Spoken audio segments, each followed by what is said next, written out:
Bismillahirrahmanirrahim. Alhamdulillah nahmaduhu wa nasta'inuhu wa nastaghfiruh.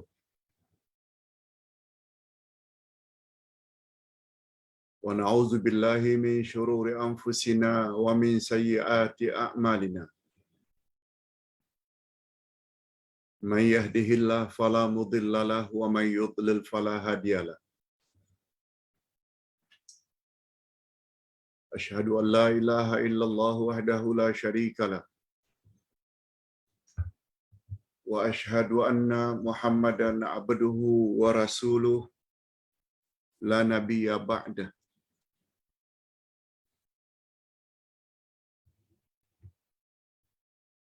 Allahumma salli wa sallim ala nabiyyina Muhammad wa ala alihi wa sahbihi ajma'in, amma ba'd. Hadirin dan hadirat serta para pemirsa yang saya hormati, Assalamualaikum warahmatullahi wabarakatuh. Alhamdulillah, summa alhamdulillah. Kita bersyukur kehadirat Allah Azza wa Jalla. Berkat taufiknya kita saat ini sedang berada di taman-taman syurga di atas muka bumi, yaitu majlis ilmu. Seperti biasa, majlis ilmu kita ini akan kita isi dengan 3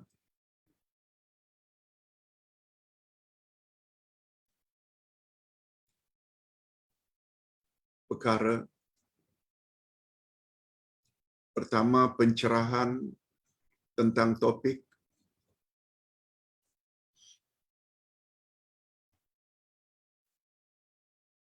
Yang kedua, menjawab beberapa pertanyaan jemaah. Dan terakhir kita akhiri dengan doa. Topik yang akan Uday beri pencerahan pada pagi ini adalah nama Allah Al-Wahhab. Al-Wahhab adalah salah satu daripada nama-nama Allah.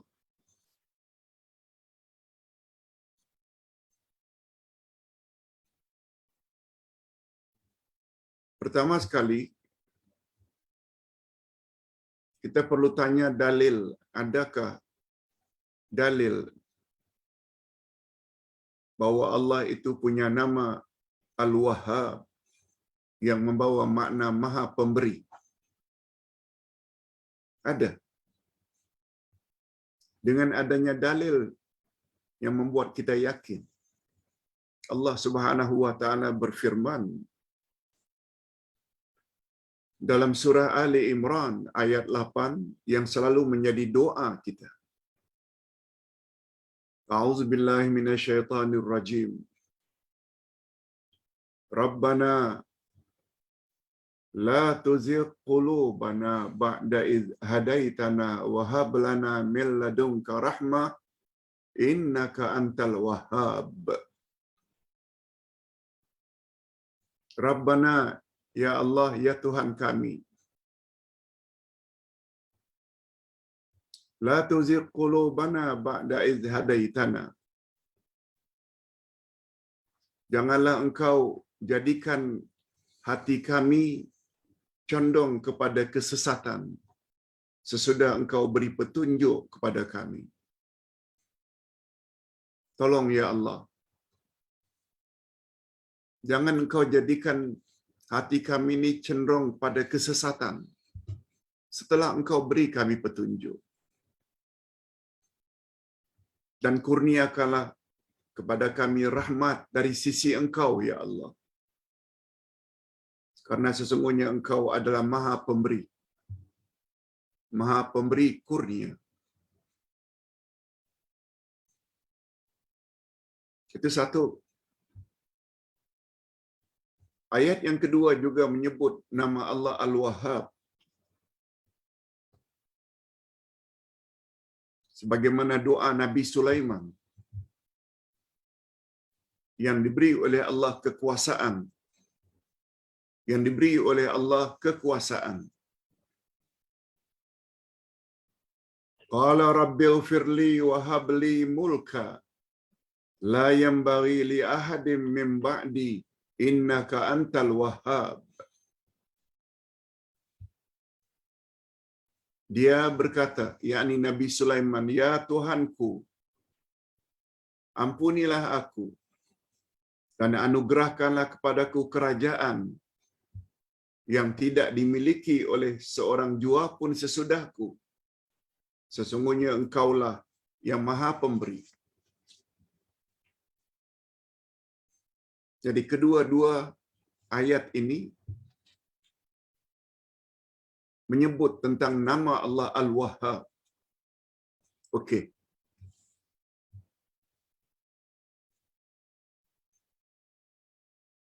Sedikit pencerahan tentang ayat di atas.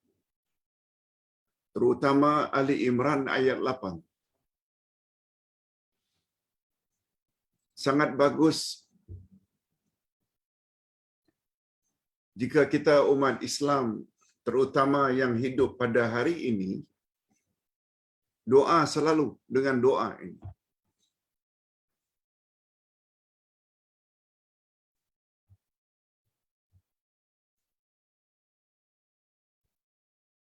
Kita minta kepada Allah supaya Allah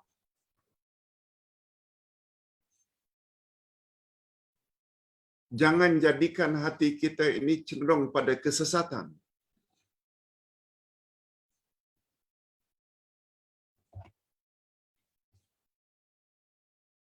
Setelah Allah beri hidayah, orang yang telah mendapat hidayah masih lagi boleh sesat. Itu maksudnya.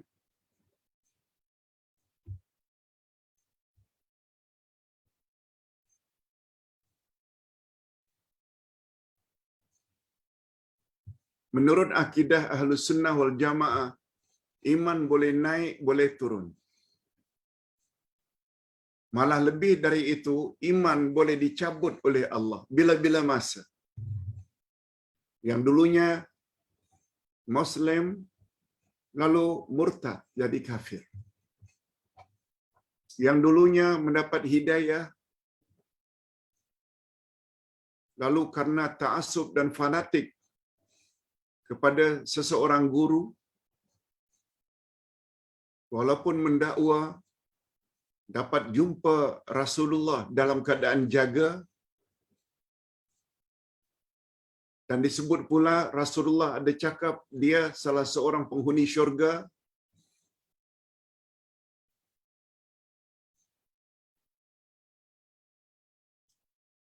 Murid-muridnya yang fanatik dan ta'assub pada guru tersebut, percaya saja, percaya saja. Murid-murid yang macam itu mudah disesatkan.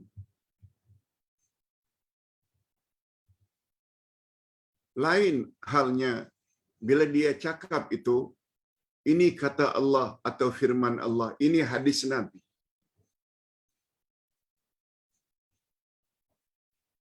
Kalau melihat Nabi dalam mimpi, itu satu hal juga. Ini melihat Nabi dalam keadaan yaqazah, dalam keadaan jaga. Dan Nabi sebut pula dia menjadi penghuni syurga. Lalu pengikutnya yang ta'assub dan fanatik, percaya saja, besar kemungkinan orang tersebut akan disesatkan oleh Allah. Jaminan membuat kita tidak sesat bila kita kembali kepada Quran dan Sunnah.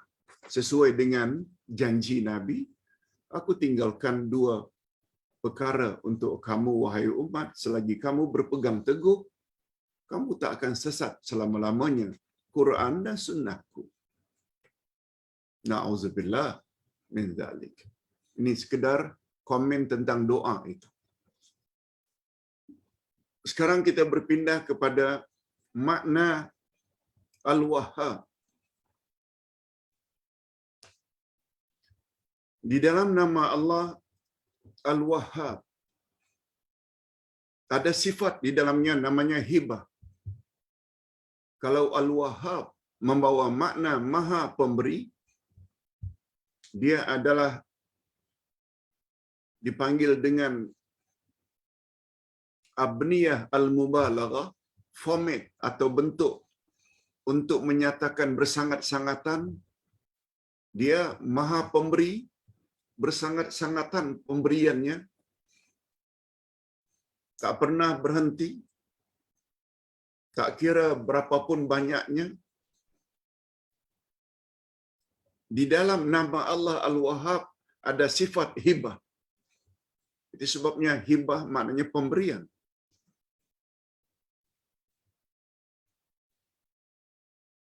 Tanpa bayaran, tanpa ganti rugi. Itu hibah. Setiap nama Allah di dalamnya ada sifat. Dalam nama Allah Al-Hayyu ada sifat hayat. Di dalam nama Allah Al-Hakim ada sifat hikmah. Dalam nama Allah Al-Alim, Maha Mengetahui, ada sifat Al-Ilmu. Demikianlah. Di dalam nama Allah Al-Wahhab, Maha Pemberi, ada sifat hibah.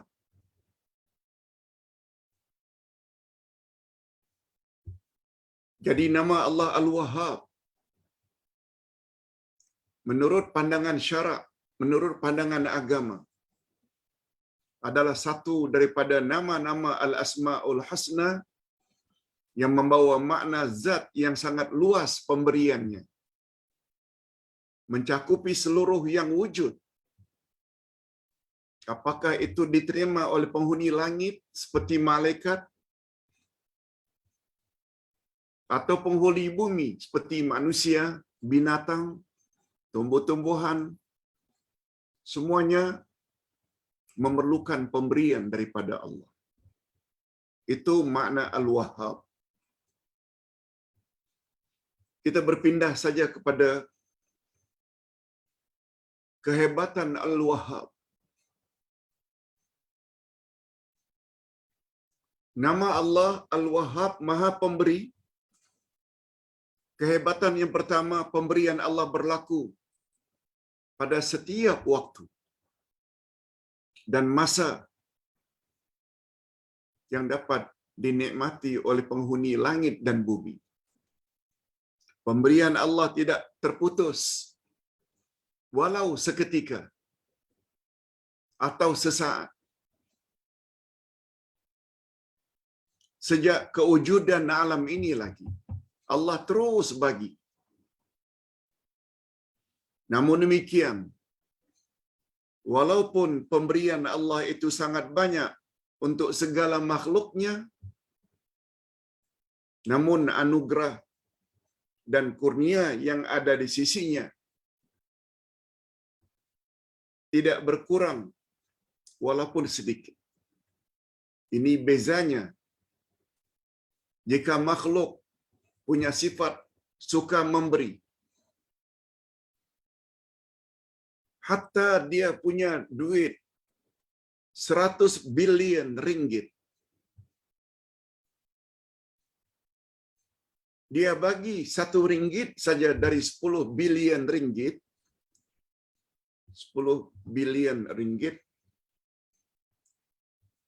akan kurang 1 ringgit karena dia telah bagi. Kalau dia ada 1000 ringgit, dia bagi 5 ringgit, maknanya 1000-nya berkurang menjadi 1000 kurang 5 ringgit. Tapi Allah tidak. Di situ kehebatannya Al-Wahhab. Sehingga dalam satu hadis, andai kata semua makhluk berhajat, memohon pada Allah, tak kira dari kalangan malaikat ke, dari kalangan jin ke, dari kalangan manusia ke, semua yang dihajatkan oleh manusia dan jin sejak dahulu hingga hari kiamat dipenuhi semuanya oleh Allah. Namun nikmat yang ada di sisi Allah sedikit pun tidak berkurang. Itu dia kehebatan.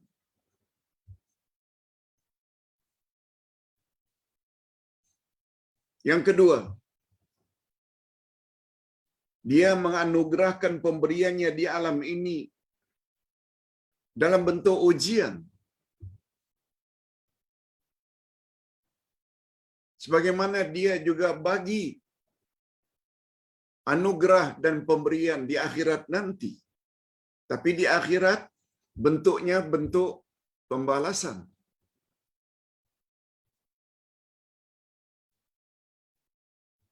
Mungkin ada yang belum clear.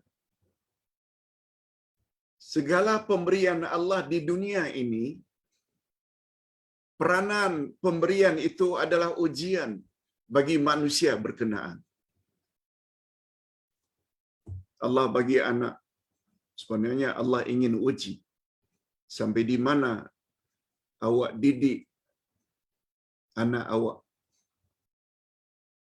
Allah bagi pasangan, Allah ingin uji sampai di mana awak bimbing dan beri saraan kepada pasanganmu. Allah bagi awak ilmu, Allah ingin uji sampai di mana awak telah amalkan ilmu yang awak perolehi. Allah beri ilmu, dari sisi lain Allah juga ingin uji awak sampaikan atau tidak ilmu yang awak telah perolehi. Uji. Segala pemberian Allah adalah ujian. Allah beri kekuasaan, Allah ingin uji awak jadi penguasa yang adil atau sebaliknya zalim. Itu pemberian Allah di dunia. Dia berperanan sebagai ujian. Beza dengan pemberian Allah di akhirat. Peranannya balasan. Contoh, siapa yang menghadiri majlis ilmu, niscaya Allah permudahkan baginya jalan ke syurga.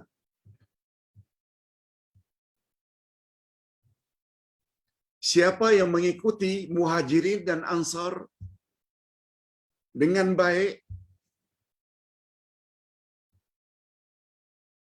dia akan mendapat redha Allah. Dan dia akan dimasukkan ke dalam syurga. Coba lihat ayat 100 dari surat At-Taubah.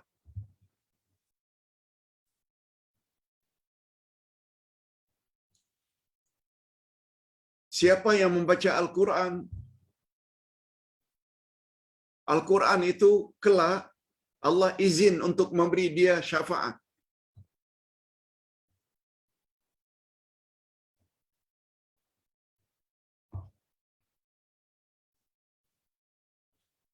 Begitulah seterusnya. Siapa yang qiyamul lail, dia akan dapat ganjaran ini dan itu.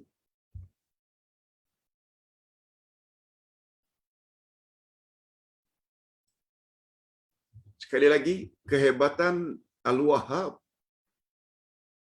Yang pertama, pemberian Allah tidak kira di mana dan apa, dan pemberian Allah terus-menerus dan tidak sedikit pun nikmat yang ada di sisinya berkurang. Sebabnya Allah marah sangat. Andai kata manusia tidak mau berdoa, memohon kepadanya, malah dianggap oleh Allah dalam Quran disebut itu sikap orang sombong.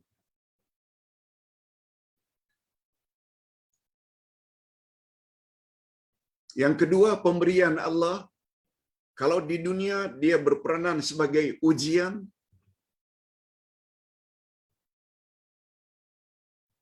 dan pemberian Allah di akhirat adalah balasan. Okey. Kita berpindah sifat dalam nama Allah Al-Wahhab. Kita tadi dah sebut. Di dalam setiap nama Allah ada sifat. Dan dalam hal ini Al-Wahhab, sifat yang terkandung di dalamnya Al-Hibah. Pemberian Allah.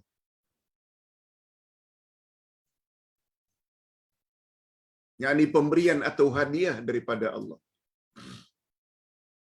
Ia tergolong ke dalam sifat muta'addiyah yang kesannya melampaui kepada pihak yang lain.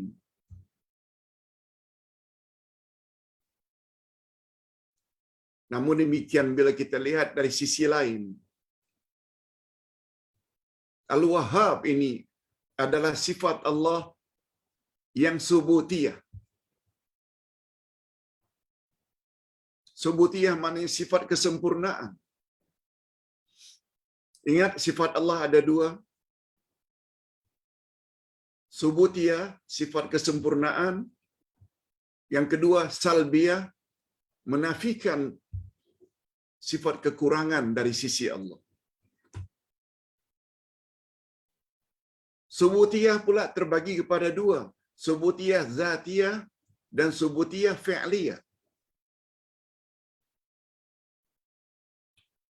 Sifat yang senantiasa ada pada sisi Allah, seperti Allah Maha Hidup, senantiasa tidak pernah lekang dengan zatnya. Yang kedua, subutiyah fi'liyah, yaitu pemberian Allah ada kaitannya dengan kehendak Allah. Jelas, dari satu sisi, Al-Wahhab ini termasuk ke dalam subutiyah fi'liyah. Allah akan bagi sesuai dengan kehendaknya. Namun demikian, pemberian Allah perlu dijemput, perlu diusahakan, perlu dicari. Yang dipanggil dengan subutiyah, fi'liyah, ikhtiyariyah. Perlu ikhtiar. Allah yang memberi hidayah. Kita tak boleh tunggu saja.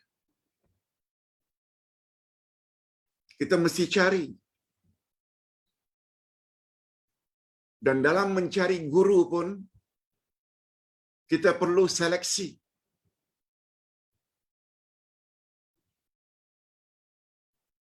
Apakah guru itu hanya sekedar saleh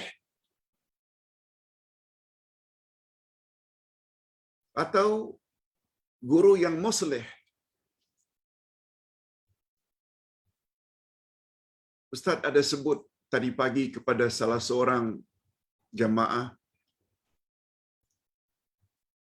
dengan adanya beberapa orang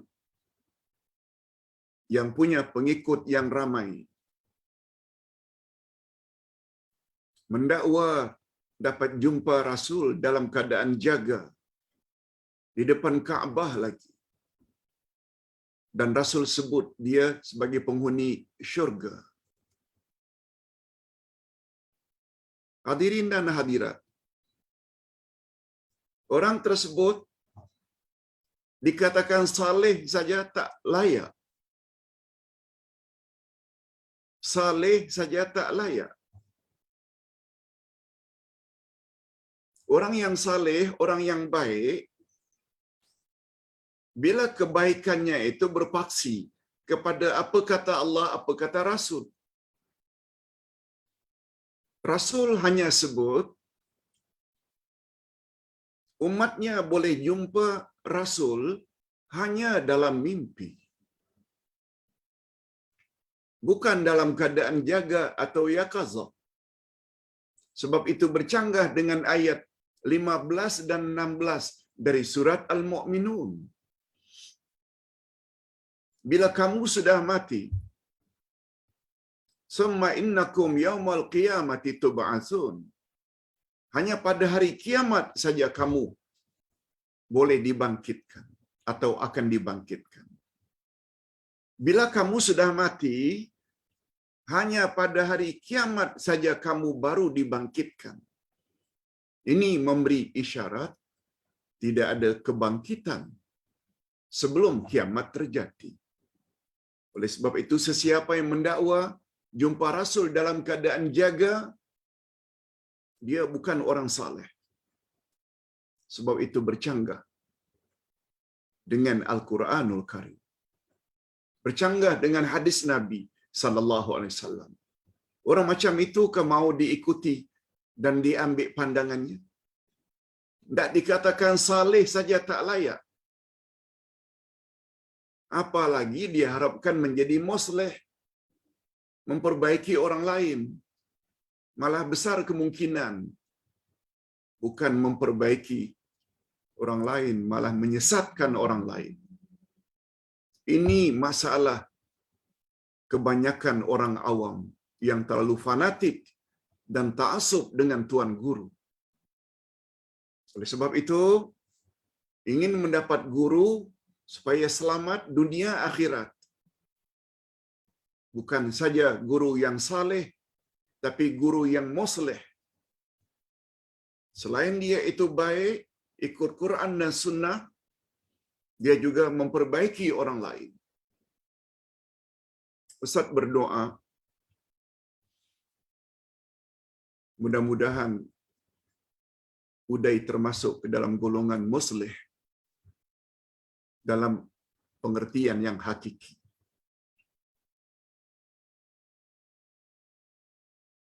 Berapa banyak hari ini orang-orang yang enggan ditegur, enggan dikritik. Malah justru orang-orang yang bawa Quran dan Sunnah dikatakan sesat. Orang yang punya pandangan merapu, khurafat, dipatuhi hari ini. Tolong. Nanti kita akan jawab dalam salah satu soalan. Pak Ustaz, pada akhir zaman ini, bagaimana sepatutnya sikap kita supaya tidak sesat? Nanti Ustaz akan jawab. Jadi Allah Subhanahu wa Ta'ala, Dia Maha Pemberi. Kita meminta. Namun permintaan kita ini sangat tergantung dengan kehendak Allah. Ini ayatnya. Atau ini hadisnya. Ayat juga ada menyebut. Sabda Nabi sallallahu alaihi wasallam, "Inna auladakum hibatullahi lakum." Sesungguhnya anak-anak kamu itu adalah pemberian Tuhanmu. Yahibu liman yasha'u inasa. Allah bagi kamu anak perempuan. Wa yahbu liman yasha'u dzukur. Dan jika Allah berkehendak, Allah bagi anak laki-laki semua. Fahum wa amwaluhum lakum idza tajtum ilaiha. Anakmu tak kira laki-laki ke wanita, dan harta mereka adalah milikmu. Begitu penjelasan Nabi sallallahu alaihi wasallam. Pengajaran hadis ini mengandungi penjelasan Nabi bahwa anak dan harta anak-anak adalah milik ayahnya.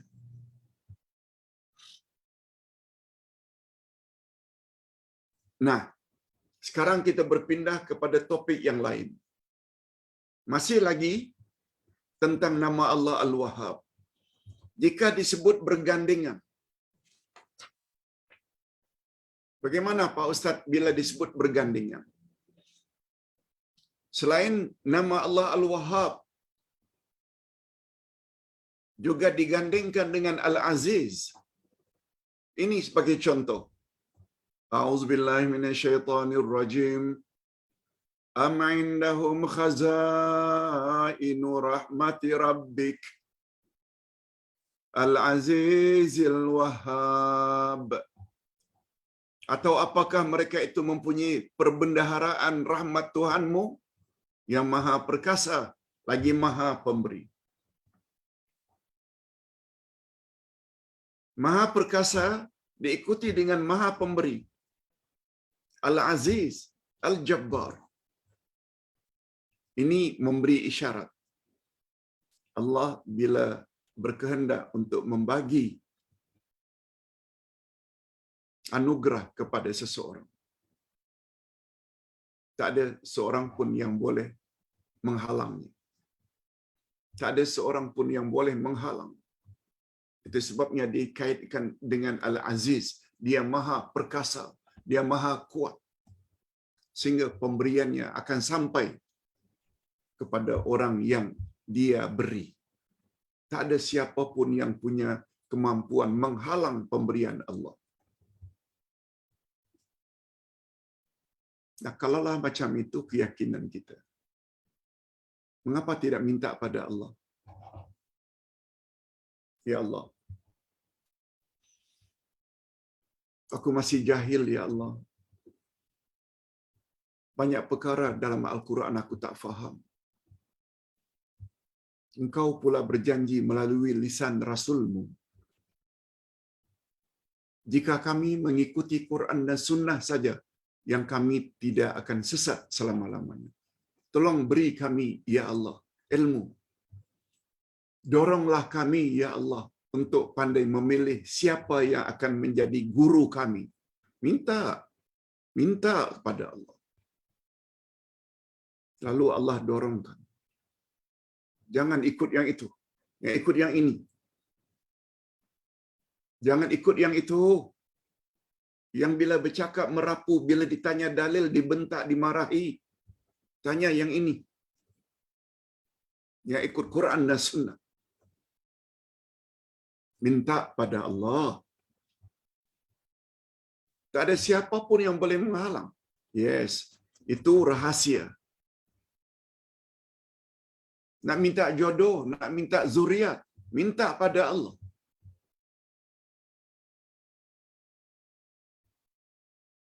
Bila ternyata Allah tidak bagi, padahal kita ikhlas meminta, mesti ada hikmah. Mengapa kita tidak dapat? Di situ pula kelebihannya. Yang kedua, bila Al-Wahhab itu diiringi dengan Al-Alim, Al-Qadir. Allah sebut lagi. Lillahi mulkus samawati wal ardh. Yakhluqu ma yasha' yahibu liman yasha'u inasa wa yahibu liman yasha'u adh-dhukur aw yuzawwijuhum dhukrana wa inasa wa yaj'alu man yasha'u aqima innahu alimun qadir. Ayat ini lagi hebat. Coba dengar dulu terjemahannya. Kepunyaan Allah lah kerajaan langit dan bumi. Dia mencipta apa yang Dia kehendaki. Dia memberi anak-anak perempuan kepada siapa yang Dia kehendaki. Semua perempuan. Dan memberi anak laki-laki pada siapa yang dikehendaki. Anak laki-laki semua. Atau Dia menganugerahkan dua jenis, laki-laki dan wanita. Dapat 8 orang anak, 4 laki-laki, 4 perempuan. Atau 6 laki-laki, 2 perempuan. Dan Dia menjadikan mandul siapa yang Dia kehendaki. Sesungguhnya Dia Maha mengetahui lagi Maha kuasa. Allah tahu.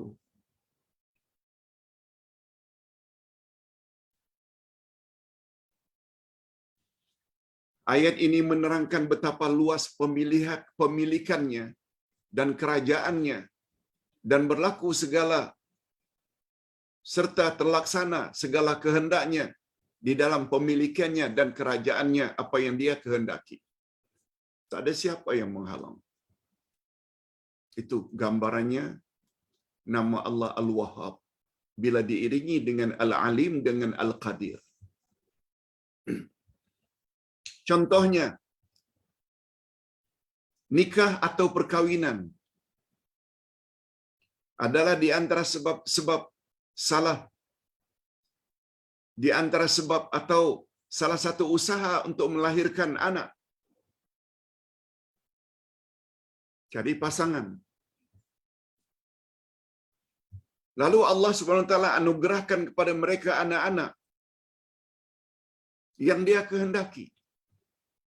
Allah membagi manusia kepada 4 golongan dalam ayat tersebut. Coba perhatikan. Ini antara mereka ada yang diberi oleh Allah anak perempuan semuanya.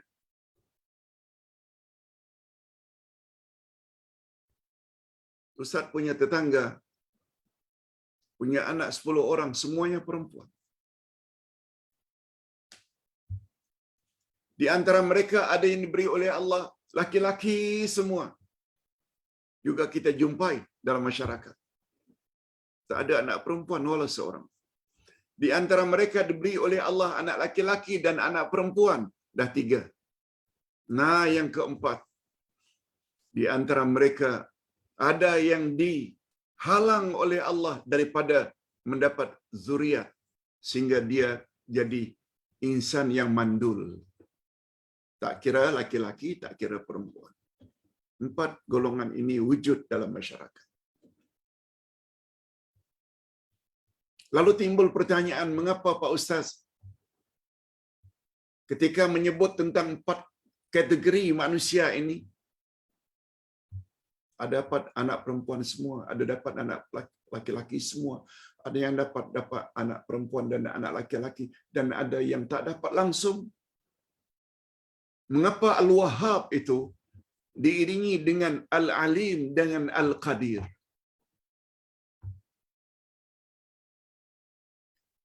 Al-Alim membawa makna Allah tahu bukan sebelum dia kahwin. Sebelum alam ini ada lagi Allah dah tahu.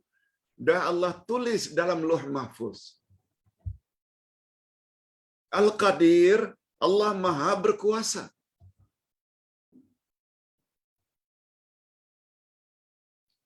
Adapun mengapa disebut Al-Alim dulu baru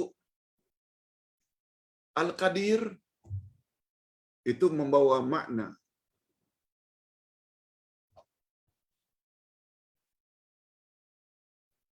orang yang apabila ada ilmu Al-Alim tapi dia tidak ada kuasa, dia akan jadi orang yang lemah. Ilmu banyak tapi tidak ada kuasa, dia akan jadi orang yang lemah. Tapi sebaliknya, apabila seseorang itu ada kuasa tapi tidak ada ilmu, dia akan jadi orang yang jahil. Itu sebabnya di sini disebut Al-Alim dulu baru Al-Qadir, karena sebelum Allah melakukan sesuatu, Allah dah tahu dah. Coba lihat balik kitab Akidah Jilid 1, Iman pada Takdir. Iman pada takdir ada 4 martabat. Sila rujuk. Nah, sekarang kita sampai ke bahagian yang terakhir untuk membolehkan kita menjawab. Ada 7 kalau tak salah pertanyaan pagi ini yang Ustaz perlu jawab secara ringkas. Apa dia, Pak Ustaz, kesan setelah kita beriman dengan nama Allah Al-Wahhab?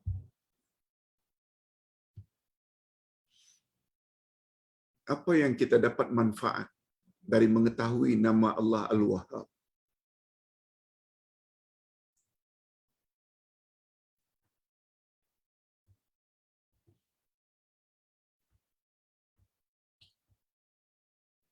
Berhati-hatilah menghina puak-puak yang dikatakan Wahabi sampai dikaitkan dengan Wababi. Bukan asing lagi sekarang. Lihat, Wahabi itu diambil dari nama orang yang bernama Abdul Wahhab. Al-Wahhab itu salah satu nama Allah. Tolong jangan permainkan.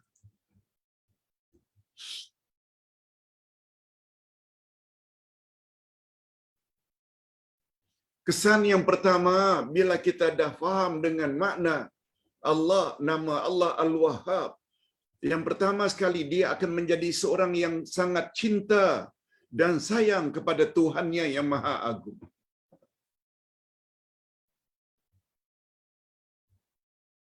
Ibu bapa kita, apa saja yang kita minta, dia akan bagi, dia akan bagi, dia akan bagi.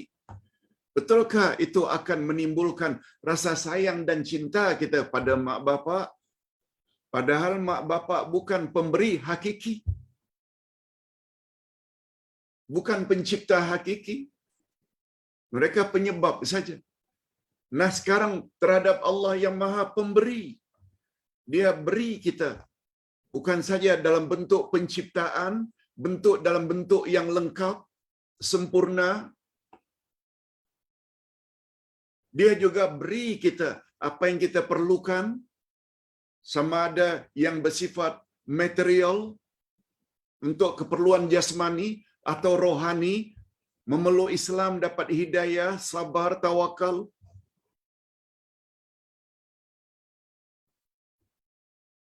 Lalu kita tak cinta kepada Allah.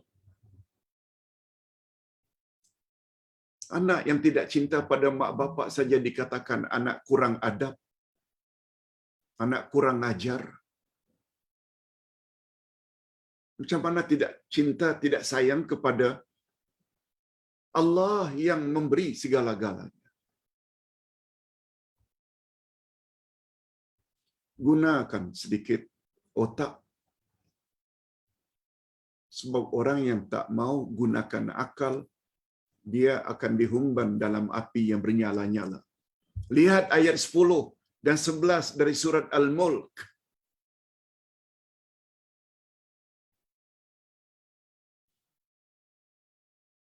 Setelah Allah Subhanahu wa taala humban ke dalam api neraka, orang-orang tersebut lalu menyesal.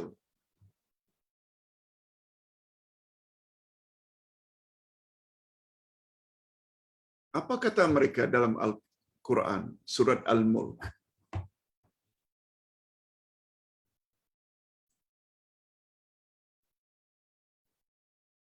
Allah Subhanahu wa taala menyebut di dalam surat Al-Mulk,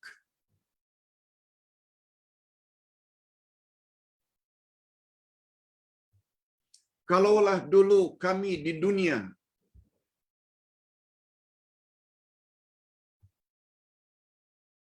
mau gunakan akal kami,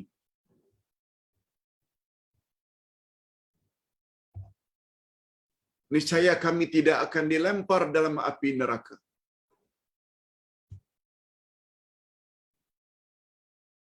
Fa'tarafu bidzambihim fasuhqan li ashabis sa'ir. Lalu mereka iktiraf akan kesalahan mereka, bidzambihim. Lalu mereka iktiraf, mereka akui akan dosa mereka.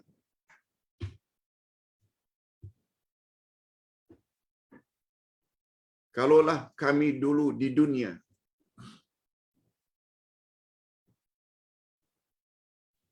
mau gunakan akal kami. Disebut, kalaulah kami dulu di dunia mau gunakan akal kami, sudah tentu kami tidak akan dilempar dalam api neraka. Fa'tarafu bidzambihim. Lalu mereka mengakui akan dosa mereka. Rupanya akal yang Allah bagi untuk membezakan kita manusia dengan binatang, bila kita tidak syukuri, tak mau gunakan, itu akan menjadi penyesalan di akhirat nanti. Berdasarkan ayat tadi.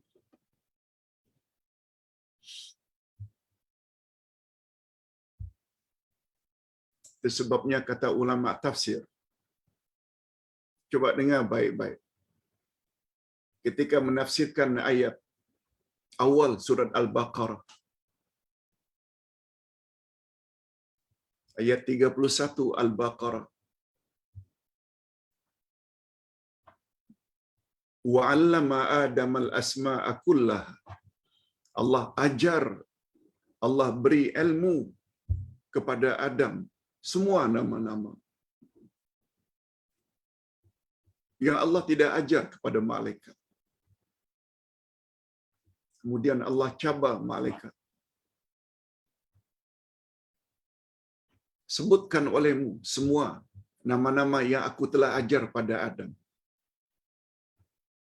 Malaikat angkat tangan. Istilah kita. Subhanaka la ilma lana illa ma 'allamtana. Ya Allah, manalah kami tahu apa yang Engkau beri Adam ilmu tentang nama-nama yang Engkau tidak beritahu pada kami. Allah beritahu pada Adam saja. Allah cabar malaikat. Malaikat mengaku, Subhanaka, maha suci Engkau ya Allah. Manalah kami tahu sesuatu yang Engkau tidak beritahu kepada kami. Sungguhnya Engkau maha mengetahui lagi maha bijaksana. Itu satu kelebihan manusia, karena ada ilmu. Yang kedua, Allah sebut tentang anjing. Al-kalb, anjing. Apabila kamu memburu, lalu kamu panah atau kamu tembak dengan baca bismillah,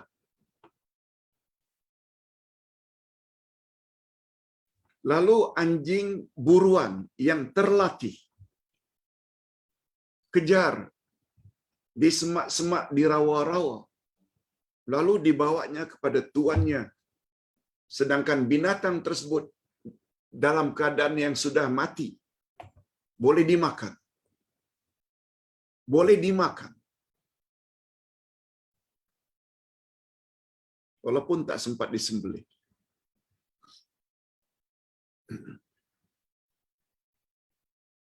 Itu dalam Al-Quran.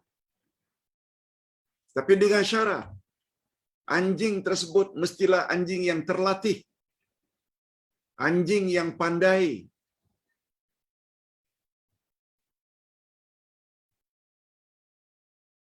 Tapi tidak boleh dimakan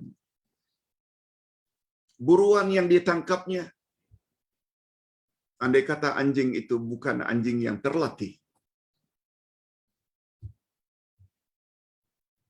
Allah Subhanahu wa taala membezakan antara anjing yang pandai dengan anjing yang bodoh. Anjing yang terlatih, yang pandai, yang cerdik, di antara ciri-cirinya, disuruh pergi, dia akan pergi. Kencang macam manapun dia berlari, disuruh berhenti, stop, dia akan berhenti. Balik, dia akan balik. Maknanya dia dengar kata. Itu syaratnya. Anjing yang walaupun dia bawa binatang itu yang kita tembak tadi atau yang kita panah, halal dimakan. Bila anjing yang menangkap itu bawa pada kita anjing yang terlatih. Tapi anjing yang bodoh, jahil, tak halal.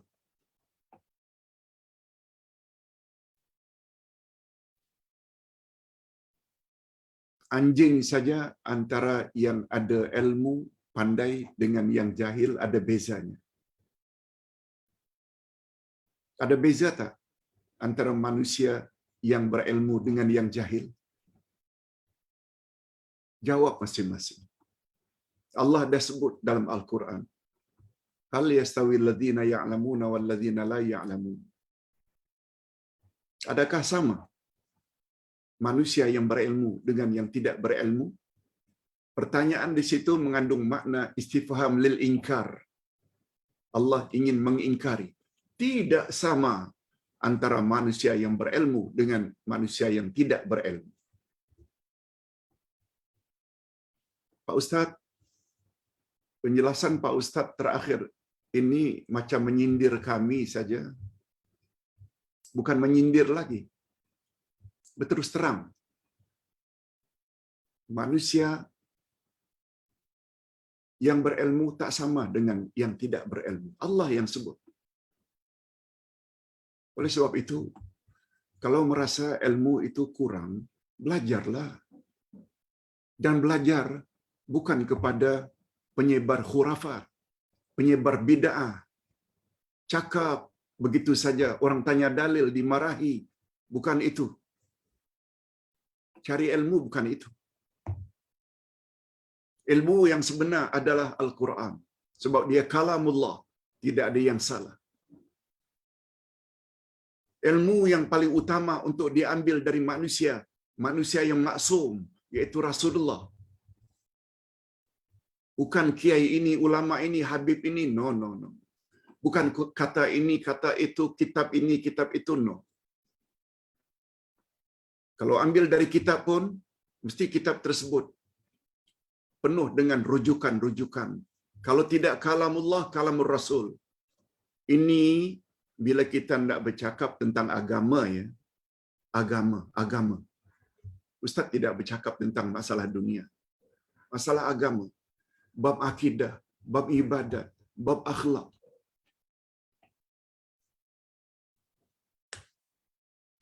Hadirin dan hadirat rahimakumullah. Okey, itu bersatu. Bila kita faham Allah itu namanya Al-Wahhab, membuat kita sangat kasih, sayang, cinta kepada Allah.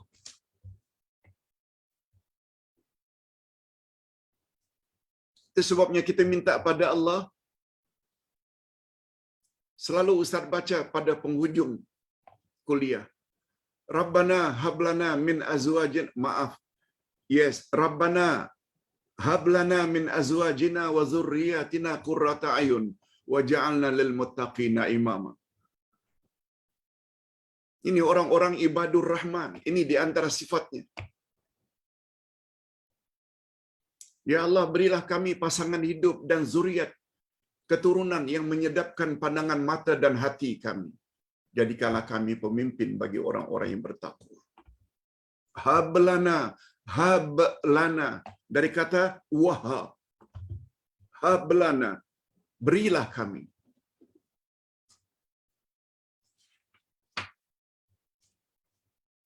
Ustaz ulang yang kedua, dia akan menjadi orang yang hanya mengharap dan bergantung kepada Allah, Tuhan langit dan Tuhan bumi, ketika dia memohon dan memberi. Contoh, ketika dia memohon kepada Allah agar dianugerahkan rezeki berupa pasangan dan anak-anak, macam doa tadi. Dia minta pada Allah. Oleh sebab itu, andai kata Allah tidak bagi, mesti ada sesuatu hikmah di balik itu. Barangkali bila dibagi zuriat, zuriatnya akan jadi orang yang banyak berbuat maksiat. Sebagaimana kisah Nabi Khidir bunuh anak kecil. Karena Allah dah beritahu anak kecil itu akan membuat mak bapaknya jadi kafir. Allah suruh Nabi Khidir supaya bunuh budak kecil itu. Kita tak tahu. Minta pasangan, minta jodoh. Sampai meninggal dunia tak dapat jodoh. Kita hendaklah berbaik sangka kepada Allah. Mungkin ada baiknya. Yang mustahak, orang yang tak dapat jodoh di dunia, dia salihah pula, dia akan dapat di sana. Lebih baik daripada jodoh di dunia. Dan yang terakhir, hikmah atau rahasia yang kita patut perolehi, miliki setelah belajar nama Allah Al-Wahhab, dia akan menjadi insan yang senantiasa reda dengan pemberian dan pembahagian yang dianugerahkan oleh Allah kepadanya. Reda. qanaah. Apakah dapat anak laki-laki atau dapat anak perempuan? Karena Allah Maha berkuasa. Ini sebagaimana firman Allah, lillahi mulkus samawati wal ardh. Milik Allah kerajaan langit dan bumi, milik Allah. Yakhluqu ma yasha. Dia mencipta apa saja yang dia kehendaki. Yahabu liman yasha'u inasa. Dia akan beri seseorang anak-anak yang perempuan. Wa yahabu liman yasha'u dzukur. Dan Allah dia bagi siapa yang dikehendaki anak laki-laki semua. Semuanya itu adalah ketetapan Allah. Oleh sebab itu, tugas kita di dunia yang sementara ini, reda saja dengan apa yang telah Allah Subhanahu wa ta'ala tetapkan. Mudah-mudahan apa yang kita sampaikan tentang nama Allah Al-Wahhab ini, ada jugalah manfaatnya untuk membentuk iman dan jati diri kita. Sebab segala bentuk tindak tanduk kita, dia sangat tergantung pada hati. Nah, sekarang pelajaran kita pada pagi ini, yang kita target itu hati. Kalau hati sudah kemas dengan makna Al-Wahhab, antara lain, semua gerak-gerik kita akan diridai Allah Subhanahu wa ta'ala. Baik.